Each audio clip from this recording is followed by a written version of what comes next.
हाँ क्या क्या बोल रहे थे? क्यों मनाई जाती है? होली के पीछे कुछ कहानी है क्या? होली के पीछे? हाँ सर। बिल्कुल, बहुत अच्छा क्वेश्चन पूछा है तुमने। होली क्यों मनाई जाती है? ठीक है, तो होली के पीछे एक बहुत पुरानी कहानी है, सतयुग की कहानी।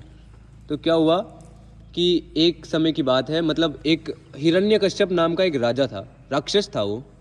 ठीक है, तो उसने ब्रह्मा जी की बहुत ज़्यादा तपस्या की थी, और तपस्या की थी तो तपस्या करके उसने भगवान से वरदान मांगा था कि मैं अमर हो जाऊं। तो भगवान ने कहा कि ऐसा वरदान तो मैं तुम्हें दे नहीं सकता, अमरता का वरदान तो किसी को नहीं मिलता है। नहीं। ठीक है, तो फिर उसने कहा कि ठीक है, मुझे दूसरा वरदान दो।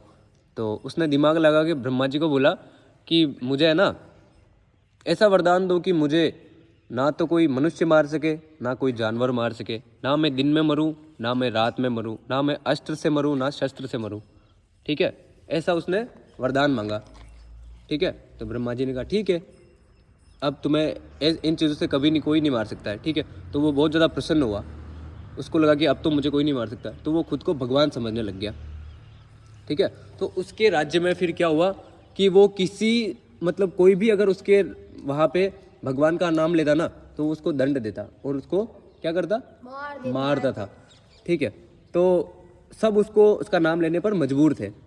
ठीक है, तो उनका एक पुत्र हुआ, उनके पुत्र का नाम था प्रहलाद। ठीक है, कहानी सुनी है ना तुम लोगों ने? ठीक है, तो प्रहलाद नाम का उनका एक पुत्र हुआ। तो वो क्या था कि बचपन से ही भगवान की बहुत भक्ति करता था, विष्णु भगवान की, नारायण नारायण करता था, नारायण नारायण ऐसे करते हैं ना, वो ऐसे करता था। ठीक है, तो क्या हुआ कि उस चीज़ से जो हिरण्यकश्यप जो राक्षस था ना, वो बहुत नाराज़ हुआ और उसने उसको मारने के बहुत सारे प्रयास किए।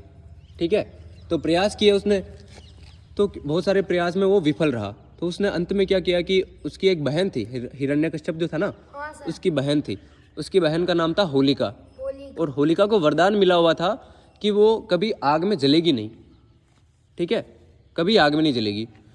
और ठीक है, फिर उसको मतलब आग में जलती नहीं है वो, तो उसको भी घमंड था कि मैं आग में जलती नहीं हूँ। उसको एक शॉल मिली थी वरदान में, तो वो शॉल ओढ़ती थी, तो जब भी वो शॉल ओढ़ के आग में जाती थी तो वो जलती नहीं थी। तो उसने क्या मतलब जो हिरण्यकश्यप था ना, तो उसने होलिका को बोला कि तू एक काम कर, इसको लेके आग में बैठ जा, तो ये तो जल जाएगा और तू बच जाएगी। ठीक है, तो क्या हुआ, फाल्गुन मास की जो पूर्णिमा होती है ना, उस दिन होलिका अपने जो क्या होता है, भतीजा होता है ना, भतीजा ही होता है ना, अपने भाई का लड़का, तो प्रहलाद को अपने साथ लेके ऐसे बहुत सारी ऐसे आग, मतलब बहुत सारे ऐसे जमा के लकड़ियाँ उनके अंदर बीच में जाके, हाँ बीच में जाके फिर क्या किया, आग जलवा दी। आग जलाई तो उसने जो शॉल ऑर्डर की थी ना, वो थोड़ी सी उड़ के उसके ऊपर चली गई, जो प्रहलाद था ना उसके ऊपर। तो होलिका वहीं पे जलकर पूरी भस्म हो गई और प्रहलाद बच गया। ये भगवान की कृपा हुई।